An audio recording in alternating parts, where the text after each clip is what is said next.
Hi there. It's Gemma from gemmastone.org, and it's time for another question and answer. So here's the question for this week. Hi Gemma, I'm loving your vlogs. I look forward to them every week. My question is this. I've set a professional goal for myself to get a promotion by the end of the year.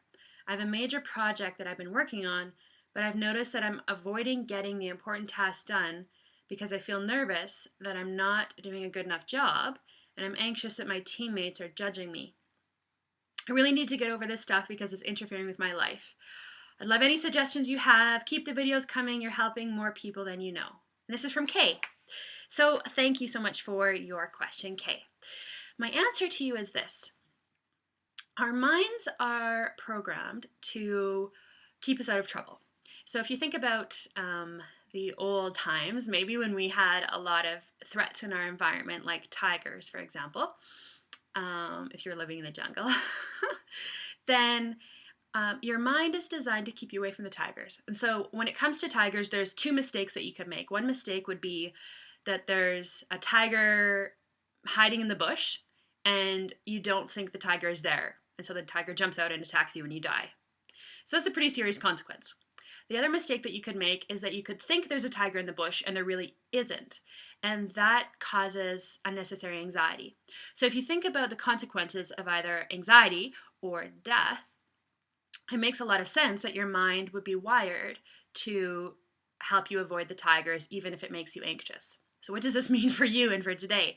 What this means is that our minds are still designed to keep us away from danger, but now instead of tigers, danger can come in the form of messy fears like judgment from others, or not being successful, or fearing rejection, or not accomplishing goals. And so those are the types of fears that we have now instead of the tigers, unless you're living in the jungle.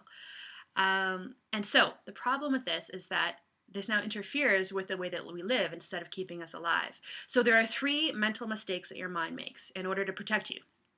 One is it overestimates threats. So remember, that's the tiger piece. The other is that it underestimates opportunities. And the final is that it underestimates resources.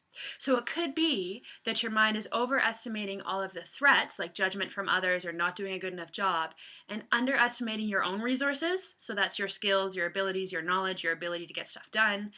And it also could be underestimating your resources. So that could be the people on your team. It could be the internet. It could be goal planning and achieving certain milestones. So the homework for you is to, instead of allowing your mind to take over with overestimating threats, like the judgment from others, write down all of the resources that you have and all of the opportunities that you have that are going to help you to get the promotion and to complete the task. And so what happens is that as you intentionally pay attention to those other things, it almost sends your brain in a different direction. So instead of overestimating those threats, you now are focused on the opportunities and the resources that you have. So I hope this helps, and hopefully that you're not trying to avoid tigers, because if you are, then just overestimate the threats. That's a good thing. But if you're not living in the jungle, if there's no tigers in your life, and if you find that fear is getting in the way, try to focus on the resources and the opportunities, and that can help to send your mind in the right direction and avoid the anxiety and the trap of fear. So I hope this answers your questions and gives you a few things to get started on. And if you want your question answered next week, just send me an email and I'd be happy to try to come up with something helpful. Hope you're having a beautiful day and catch you next week. Bye for now.